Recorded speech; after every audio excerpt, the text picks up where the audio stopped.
আসসালামু আলাইকুম ভিউয়ার্স, সবাই কেমন আছেন? আশা করি সবাই অনেক ভালো আছেন। আমি আপনাদের মাঝে আবারও হাজির হলাম আমার গরুর ভিডিও নিয়ে। দেখতে পাচ্ছেন তিনটা গরু সিরিয়ালে দাঁড়িয়ে আছে।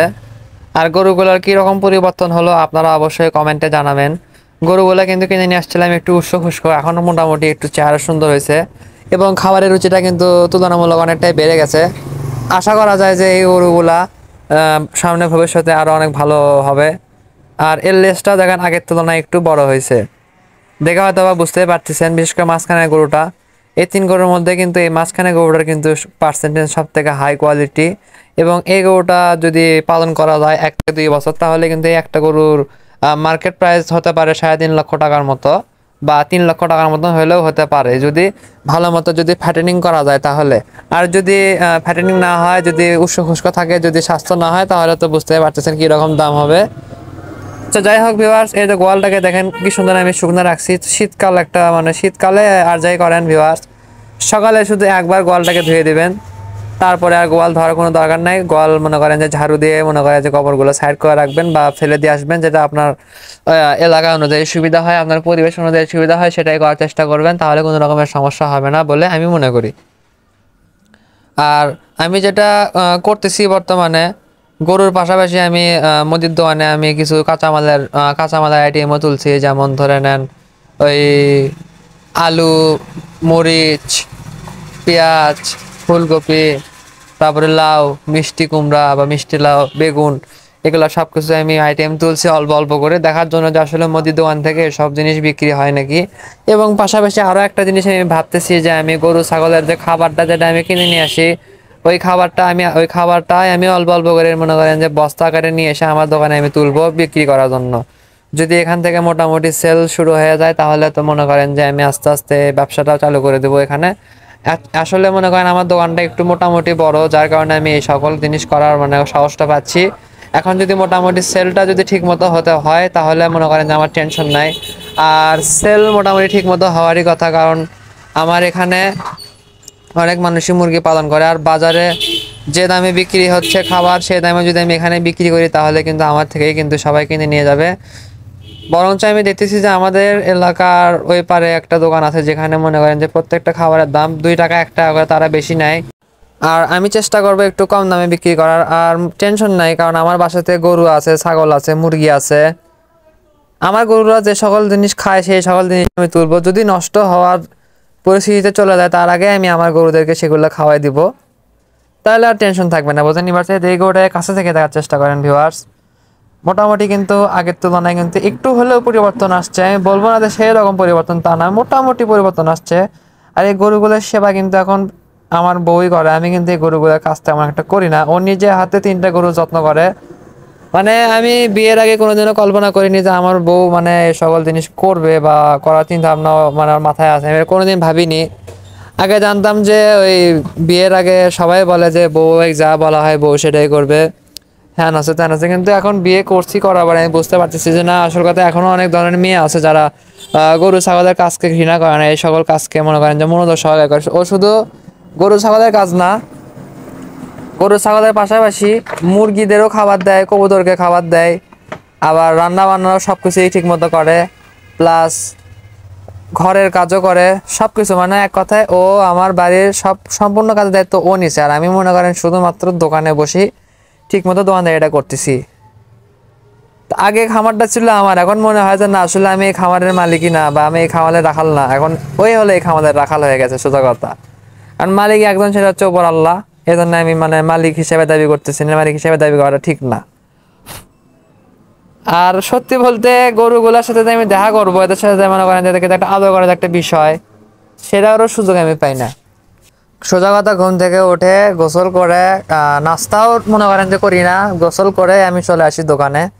দোকানে এসে বসে মনে করেন যে দোকানদারি শুরু করে দেই। এর ভিতরে বউ মনে করেন যে সর্বপ্রথম রান্না বান্নার কাজটাই করে। রান্না বান্নার কাজ করে আমাকে মনে করেন যে দোকানে খাবারটা দিয়ে যায়, আমি এখানে বসে থেকে খাই। খাওয়া দাওয়া করে যে দোকানে বসলাম, চললো মনে করেন যে সারাদিন। চেষ্টা করি আমি দোকানটা অফ না করার। সকালে গোসল দিলে হয় কি, তাহলে আমি সারাটা দিন আমি আমার দোকানটাকে খোলা রাখতে পারি। এটা হচ্ছে একটা প্লাস পয়েন্ট। কিন্তু বর্তমানে আমার একটা চাপ হয়ে গেছে যে আমি যে সবজির যে ব্যবসাটা চালু করছি, এই সবজি কেনার জন্য আমার মনে করেন যে প্রত্যেকদিন একটু যাওয়া লাগে বাইরে। এগুলা যদি আমি বাসার সামনে থেকে যদি কালেকশন করতে পারতাম, অলরেডি আমি একটা লোকের সাথে কথা বলছি, সে আমাকে মনে করেন যে আজকে মাল দিল। ও যদি দেখা সাক্ষাৎ দেয় তাহলে মাঝে মধ্যে ওর থেকে আমি মাল টাল কিনবো, কিনে আমি মনে করেন যে এখান থেকে সেল করব। আমি যেটা খেয়াল করলাম, গরু ছাগল পালনে লাভ আছে, কিন্তু শুধু গরু ছাগল পালন করলে চলবে না, গরু ছাগলের পাশাপাশি আপনার নিজের একটা ব্যবসা করতে হবে। সেটা যে কোনো ব্যবসা হোক, আমি কোনো ব্যবসাকে ছোট মনে করি না।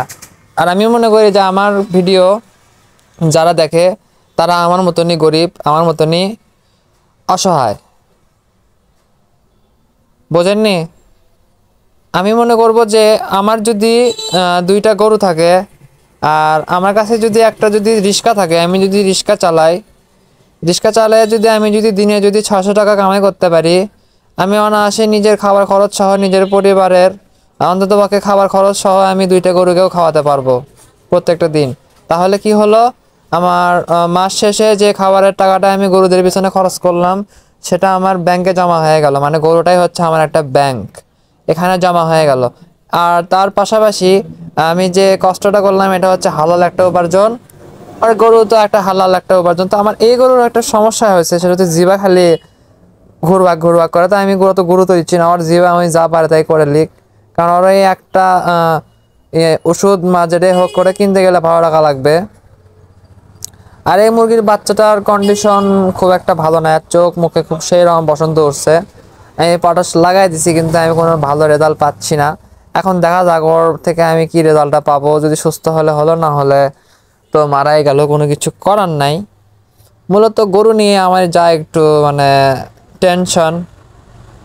তো যেটা বললাম, একটা রিক্সা চালকও যদি চায়, তো সেই রিক্সা চালকও যদি চায় না, সম্ভব। ধরে নেন আমি আমাকে দিয়েই বোঝালাম, আমার এই 3টা গরু মাসে খাচ্ছে হলো 10,000 থেকে 12,000 টাকা সর্বোচ্চ।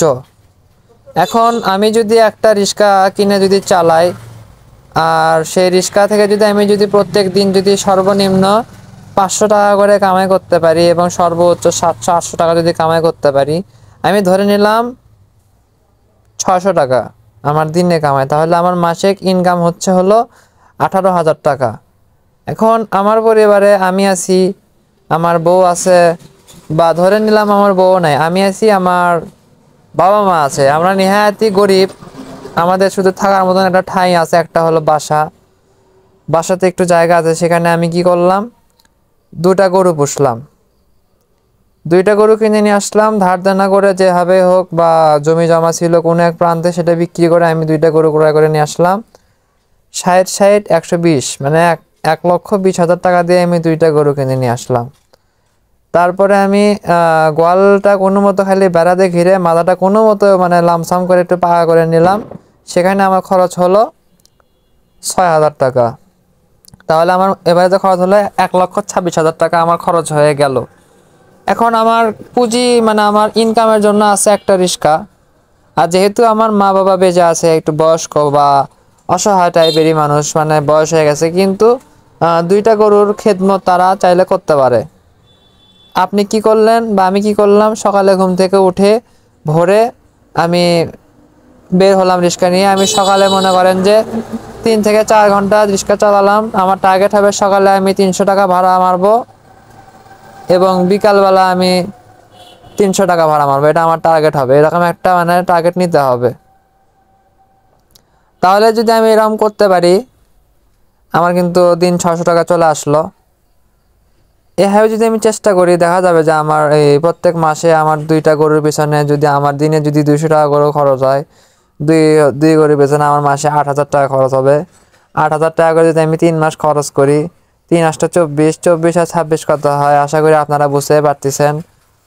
ধরে নেন হলো 1.5 লক্ষ টাকার মতন আপনার খরচ হয়ে গেল 3 মাসে। 3 মাস পরে আপনার 1.5 লক্ষ টাকা তো আপনার খরচ হয়ে গেল, আপনি বুঝতে পারছেন। আপনি হাটে যেয়ে যদি 3টা গরুকে যদি আপনি অনায়াসে যদি 2 লাখ টাকা দিয়ে বেচতে পারেন, দেখা যাবে যে আপনার খরচের টাকাটা উঠে আসলো, প্লাস আপনার 50,000 টাকা লাভ হলো। এইভাবেই আসল কথা। পরিশ্রম করবেন, সময় দিবেন, দেখবেন যে আস্তে ধীরে আপনার ভবিষ্যৎটা উজ্জ্বল হবে, আপনার আয় উন্নতি হবে। আপনি এক সময় দেখবেন যে আর রিক্সা চালাবেন না, আপনার অন্য কোনো রাস্তা পছন্দ হয়ে যাবে। এটা হচ্ছে আমার কথা। আমি আমি কখনো কোনো ব্যবসাকে ছোট চোখে দেখি না। আমি সব সময় বলবো যে আপনারা অল্প দিয়ে শুরু করেন, কিন্তু শুরু করেন। বেকার থেকে মানুষের কথা শুনে কোনো লাভ নাই। আপনার যদি অবস্থান থাকে একটা বিয়ে করার, আপনি একটা বিয়ে করে নেন। আমাদের দেশে এনজিও আছে, আপনি চাইলে অল্প কিছু টাকা লোন তুললেন কিস্তি সিস্টেমে। আপনার যদি একটা রিক্সা থাকে বা একটা যদি মুদির দোকান থাকে কিংবা একটা ফলের দোকান থাকে কিংবা একটা শুধু সিগারেটের দোকান থাকে বা পানের দোকান থাকে, এরকম যদি কোনো একটা প্রতিষ্ঠান থাকে, ওইটা তো আছেই। ওইটাতে আপনার টার্গেট হবে পেট চালানোর, এবং আপনি একটা কিস্তি তুলবেন বা এনজিওতে একটা লোন তুলবেন। ধরে নেন 50,000 টাকা লোন তুললেন, 50,000-এর মধ্যে আপনি টার্গেট নেবেন আপনি 30,000 টাকার মধ্যে আপনি একটা গরু ক্রয় করবেন, এবং বাদ বাকি যে টাকাটা সেই টাকাটা দিয়ে আপনি গরুদেরকে খাওয়ালেন। এবং আপনার যে দোকানটা আছে বা যে রিক্সা আছে বা যেই ইনকাম সোর্স আছে সেই ইনকাম সোর্সটা থেকে আপনি প্রত্যেক সপ্তাহে মানে যে একটা আপনাকে একটা মানে ধরে দেবে এত টাকা করে দেওয়া সম্ভব, এত টাকা করে দিয়ে দিয়ে আপনি লোনটা শোধ করে দিলেন। এখন বর্তমান যুগে মানুষের কাছে হাত পাতা কোনো মানেই হয় না। আর যখন আপনি বিয়ে করবেন তখন দেখবেন যে আপনি লোনটা তুলতে পারবেন, আপনার কোনো পেইন হবে না। আল্লাহর রহমতে আমি কিন্তু কোনো লোন টোন এখনো তুলিনি, কারণ আমি সাপোর্ট পাইছি পরিবার থেকে। আর যাই হোক, অল্প হোক বেশি হোক, আমি দুই পরিবার থেকেই কম বেশি সাপোর্ট পাইছি, যার কারণে আমি এখনো ঠিকঠাক আছি। আর এই যে মুরগিগুলো দেখতে পাচ্ছেন, এই মুরগিগুলো কিন্তু একদম দেশি জাতের মুরগি। আপনারা চাইলে কিন্তু এমন কয়েকটা মুরগি কিনে নিয়ে এসে পালতে পারেন। এরা ডিম দিবে, তাহলে বাসা থেকে ডিম পাচ্ছেন, সেই ডিমগুলো খালেন, আপনার শরীরের পুষ্টির চাহিদাটা মিটলো। তারপরে এইরকম একটা ছাগল পালন করবেন, একটাই বেশি না, একটা ছাগল পালন করবেন, 2টা করে বাচ্চা দিল, একটা খাসি বাচ্চা হলো, সেই খাসি বাচ্চাটাকে পালন করলেন, করে বড় করে জব করলেন। জব করে মনে করেন যে মাংসটা আপনি ফ্রিজে রেখে দিলেন, দিয়ে আপনি সেই মাংসটা আপনি চাইলে সারাটা বছর ধরে আপনি অল্প অল্প করে খেতে পারলেন, আপনার মাংসের চাহিদাটা মিটে গেল। এবং যে মেয়ে বাচ্চাটা হলো, সেই মেয়ে বাচ্চাটাকে আপনি চাইলে কিন্তু বর্গা দিতে পারেন, কিংবা ওই যে কি জানি বলে বাগিয়ে দিতে পারেন, আর না হলে বিক্রি করে দিলেন, যেটা আপনার সুবিধা মনে হয়। মানে আপনার একটা সুন্দর সংসার সাজানোর জন্য আপনার বাসায় একটা ছাগল রাখবেন, একটা দুধের গায়ে রাখতে পারেন, যে এই দুধের গায়ে আপনাকে প্রতিদিন দুধ দিবে এবং সে একটা করে বাচ্চা দিবে। সেই বাচ্চাটা যদি একটু ভালো পার্সেন্টেন্সের হয়, তাহলে সেই বাচ্চাটাকে আপনি বিক্রি করে দিয়ে ভালো একটা টাকা ইনকাম করতে পারবেন। এইরকম বিভিন্ন পলিটিক্স আছে। আবার মুরগি, আপনি যদি একটা দুইটা মুরগি কিনেন, দেখবেন যে একটা দুইটা মুরগি যদি ডিম না খেয়ে যদি আপনি ডিমগুলো যদি বসে দেন, বাচ্চা মরে টরেও যদি 2-3টা করে যদি বাঁচে, দেখবেন যে এই বাচ্চাগুলো একসময় বুড়ানি হয়ে যাবে। যদিও দেশি মুরগি বড় হতে একটু সময় লাগে, তারপরেও আমি বলবো যে দেশি মুরগি হলো একটা বেস্ট মুরগি। দেশি মুরগির সেক্টরে অনেক মজা আছে, এদের রোগ বালাটা আসলে কম হয়, আর হলেও চিকিৎসা করলে সুস্থ হয়ে যায়।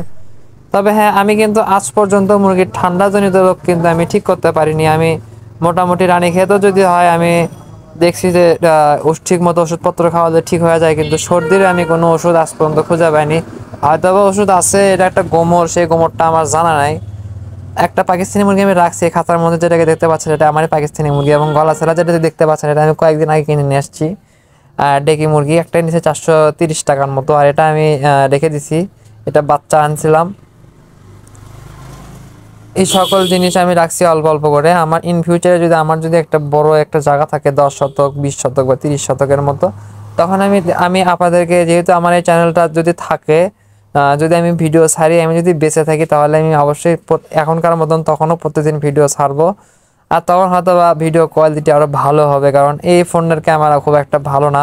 তারপরেও যে আমি এই ফোনটা দিয়ে কিন্তু আমার ইউটিউব জগতে আসা, ইউটিউবে কিন্তু এই ফোনটা দিয়ে কিন্তু ভিডিও ছাড়ি, আপনারা দেখেন। এজন্য আমি অনেক অনেক খুশি যে আপনারা আমার এই ভিডিওগুলো দেখতেছেন, আমি অনেক খুশি। আপনারা যারা এখনো সাবস্ক্রাইব করেননি, তারা কিন্তু চাইলে সাবস্ক্রাইবটা করে দিতে পারেন, এবং পাশে থাকা বেল আইকনটিতে অবশ্যই একটা ক্লিক করতে পারেন। আর একটা মজার বিষয় কি, আমার বাসায় কিন্তু কুকুরও আছে, বিড়ালও আছে। হাস্যকর বিষয় যে আমি জানতাম যে কুকুর বিড়ালেরা নাকি মুরগি ধরে ধরে খায়। আসলে খায় ঠিক আছে, কিন্তু আননোন মুরগি ধরে খাবে, যে মুরগিকে আসলে আমার কুকুর বিড়াল চেনে না। কিন্তু আমার বাসার মুরগি কখনোই আমার কুকুর ধরবে না, এটা হচ্ছে সোজা কথা। আমার বাসার কবুতরকে আমার কুকুর কখনো ধরবে না, ঠিক আছে, এটা হচ্ছে সোজা কথা। কিন্তু হ্যাঁ, মাঝে মাঝে যদি আমি আমার কুকুর বিড়ালদেরকে না খাওয়াই রাখি, সেই ক্ষেত্রে আসলে এমনটা হয় যে ক্ষুধার তাড়নায় তারা ধরে ধরে খেয়ে নেয়। এটা হচ্ছে হচ্ছে একটা সত্য কথা, যার কোনো মিথ্যা নাই। আর আমি বর্তমানে একটু মানে আর্থিক ক্রাইসিসের মধ্যে আছি, যার কারণে আমি অনেক কিছুই অসম্পূর্ণ রাখছি। আর তার মধ্যে আমার আম্মুও বাসায় নাই। আপনারা হয়তো অনেকেই জানেন আমার আম্মু একজন অসুস্থ মানুষ, তার চিকিৎসা বাবদ অনেক খরচ হয়েছে। এবং আমার বাবা তো মারা গেছে, এবং বাবা মারা যাওয়ার পরে প্রায় 12-13 লক্ষ টাকার মতন আমাদের লস হয়ে গেছে। মানে যাই হোক, কোনো এক দিক দিয়ে বের হয়ে গেছে। এরকম বিভিন্ন কারণে মনে করেন যে আমরা একটু এখন, আমরা বলে ভুল হবে, আমি আর আমার আম্মু একটু খুব টেনশনে আছি। তারপরও যে আমরা এখনো চলতেছি, ভালো আছি, যাই হোক আলহামদুলিল্লাহ, খারাপ নাই। আর আমার এই বাড়িটা যদি দেখতে পাচ্ছেন, এই বাড়ির সম্পূর্ণ জায়গাটা আমরা খুব তাড়াতাড়ি ডেভেলপারদের কাছে দিয়ে দেব, বা যে যারা আর কি জায়গা নিয়ে বাসা বানায়, বাসা বানানোর পরে ফ্ল্যাট দেয়, যখন এই এই রোডের জায়গার দাম আরও বেড়ে যাবে এবং রাস্তাটা যখন বড় হবে, আর 50-50 যখন শেয়ার হয়, ধরালেন 50% আমার 50% ওনার, এরকম যদি একটা শেয়ারে আসে, তাহলে তখন আমরা জায়গাটা দিয়ে দিব। আর দেওয়ার পরে ইনশাআল্লাহ এখান থেকে যে ফ্ল্যাট আমরা পাবো, তার ভিতরে আমার যেটা পার্সোনালি স্বপ্ন, আমি 2টা ফ্ল্যাট বিক্রি করে দেবো, 2টা হোক বা 4টা হোক, বিক্রি করে দিয়ে আমি মোটামুটি যে টাকাটা পাবো 1 কোটি কিংবা 90 লাখ 80 লাখ যেটাই পাই না কেন, ওই টাকাটা নিয়ে আমি মনে করেন যে আমি গ্রামের দিকে যাব। গ্রামের দিকে আমি এক দাগে জায়গা কিনবো, জায়গা কিনে আমি সেখানে খামার বাড়ি বানাবো, এবং সেখানেই আমি হয়তো আমার বাদবাকি জীবনটা কাটিয়ে দেবো। এবং এখানে যে বাড়িঘর আছে যা থাকবে, এগুলো আমি ভাড়া দিয়ে দিব। আর আমার বাচ্চা কাচ্চা হবে, তাদেরকে আমি অত বড় কোনো স্বপ্ন নাই আমার বাচ্চা কাচ্চাদের নিয়ে। আমার বাচ্চা কাচ্চারা, আমার মাথার ব্রেন ভালো না, আমার বউয়ের মাথারও ব্রেন তেমন একটা ভালো না, দুইজনই মনে করেন যে বোকা শোকা মানুষ আমরা। বাচ্চাটাকে ওইখানে যে গ্রামে জায়গা কিনবো, সেই গ্রামেই মনে করেন যে একটা ছোটোখাটো ভালো কোনো স্কুল টিস্কুল থাকলে সেখানে ভর্তি করাই দিব, কোনো রকমের ঝামেলা নাই, সেখানে ভর্তি করে দেবো। এবং যদি দেখি যে তার মেধা ভালো, আর আমি তার মেধাটা যাচাই করবো, তখন যখন ও ক্লাস 6-এ উঠবে, তখন থেকে আমি আমার মেধাটা যাচাই করবো। যদি মেধা যদি ভালো হয়, যদি ছাত্র হিসেবে যদি ভালো হয়, তাহলে আমি হয়তো বা ভর্তি করায় দিতেও পারি ভালো কোনো কলেজে। তা না হলে ওকে ওই মনে করেন যে ওই এসএসসি পাস করবে, করার পরে আমি যে আমার যে গরুর খামার আছে, আমি গরুর খামার তো করবোই, সেখানে ও বলে দেবো যে তোর যদি মন চায় তুই গরুর খামার নে, গরু পাল, তোর যদি মন চায় তুই যে কোনো একটা খামার কর, কিংবা তুই একটা ব্যবসা বাণিজ্য কর। ও যদি কোনো ব্যবসা করতে চায়, ওকে আমি নির্দিষ্ট একটা পুঁজি দিব, ওই পুঁজি দিয়ে ব্যবসা বাণিজ্য করবে, আর আমি তো আছি সাপোর্ট দেওয়ার জন্য।